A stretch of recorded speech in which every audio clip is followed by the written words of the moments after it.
Nang bumagsak ang kaharian ng Koguryo, pinaghatian ng Sheila at Tang ang ilan sa mga teritoryo nito. Ngunit hindi lahat ng mga lugar at teritoryo ng Koguryo ay nanahimik na lang at nagpasakop.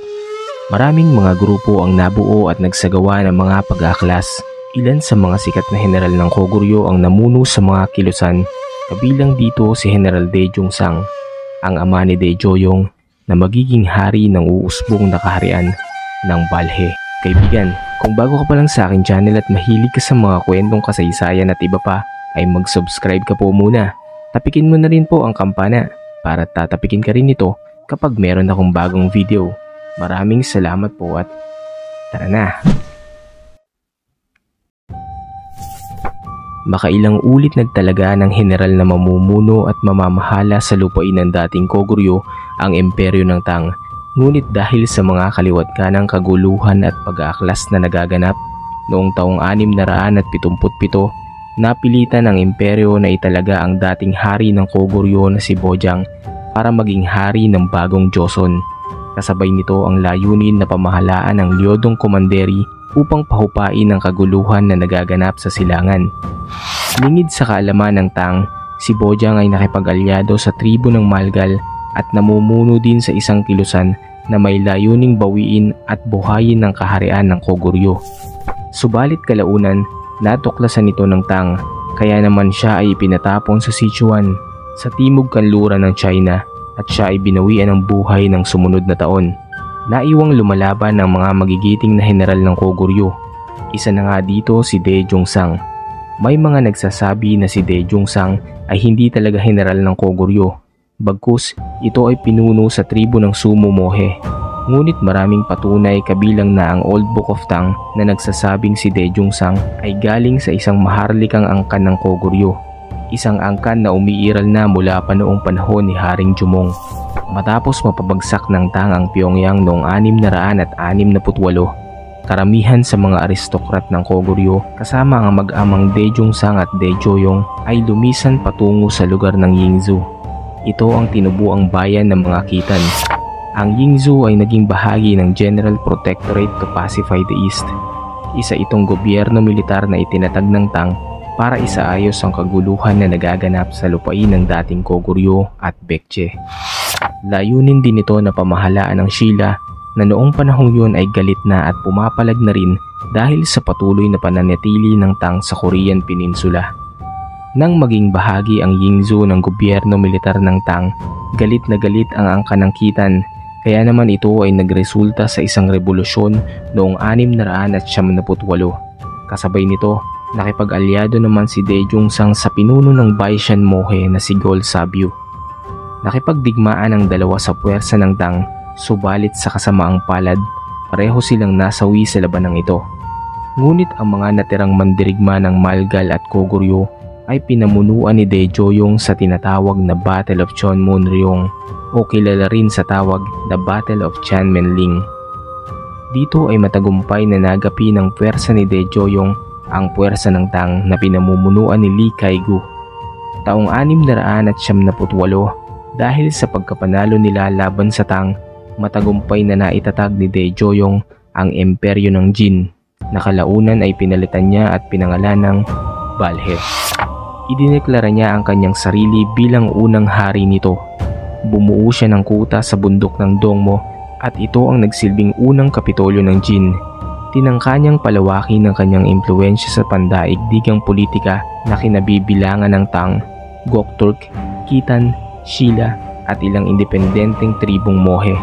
Noong una ay nagpadala siya ng sugo sa Gokturk at nakipag-alyansa para kalabanin ng Tang. Subalit matapos maibalik sa trono ang ika-4 na emperador ng Tang na si Emperador Zongzong ay nakipagkasundo naman siya dito. Taong 712, pinalitan ni Daejeong ang pangalan ng kaharian ng Jin at tinawag itong Balhae. Nang sumunod na taon, siya ay binigyan ng emperador ng Tang ng titulong Prefecture King of Balhae.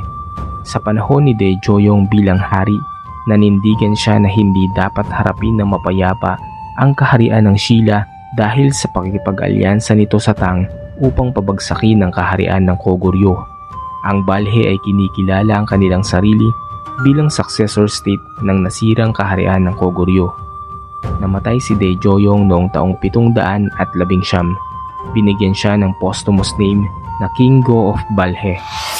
Ipinasa ang trono sa kanyang anak na si Haring Mu na ipinagpatuloy naman ang agresibong paninindigan ng Balhae laban sa kaharian ng Sheila. Tinamasa naman ng Balhae ang rurok ng kasaganahan sa pamumuno ni Dae In-su o kilala bilang Haring Son, ika-10 hari ng Balhae. Sa kanyang pamumuno, napalawak niya ang teritoryo ng Balhae hanggang sa ilog ng Amur, ika-10 sa pinakamahabang ilog sa mundo. Sa kasalukuyan, ito ang nagsisilbing hangganan sa pagitan ng Russia at Hilagang Silangan ng China. Dahil sa ginawang pagpapalakas ni Dae In-su, tinawag ng imperyo ng Tang ang Balhae na Hedong Songguk o Prosperous Country in the East. Nakinabang ang Balhae sa matatabang lupang pang-agrikultura sa kapatagan ng Manchuria na kayang sumuporta sa 500,000 mamamayan. Si Dae In-su ay inaalala bilang isa sa pinakamahusay na hari ng Balhae bago ang pagbagsak nito. Hinarap ng Balhae ang mapait na katapusan noong 726 nang salakayin sila ng kauusbong pa lang na imperyo ng Khitan o kilala bilang imperyo ng Liao. Pinaniniwalaan ng ilang mga historiador na ito ay dahil sa lumalalim na di pagkakaintindihan ng etnikong grupong Mohe at mga namumuno na Koreano sa loob ng Balhae. Subalit mas binigyang diin ng ilang historiador na hindi ito ang pangunahing dahilan kung bakit bumagsak ang kaharian, dahil paanong ang malakas na kaharian ng Balhae ay babagsak sa loob lamang ng 2 linggo na pakikibagtigmaan sa Khitan. Ang sakuna na dulot ng malakas na pagputok ng bundok ng Baekdu ang pinaniniwalaan nilang dahilan, dahil sa ito ang labis na nagpahina sa kaharian at sumira sa kanilang agrikultura na siyang nagpahina naman sa moral ng mga mandirigma ng Balhae at sinamantala naman ito ng imperyo ng Khitan. Noong 734, ang kahuli-hulihang crown prince ng Balhae ay nagsagawa ng rebelyon, ngunit sa kasamaang palad ay natalo.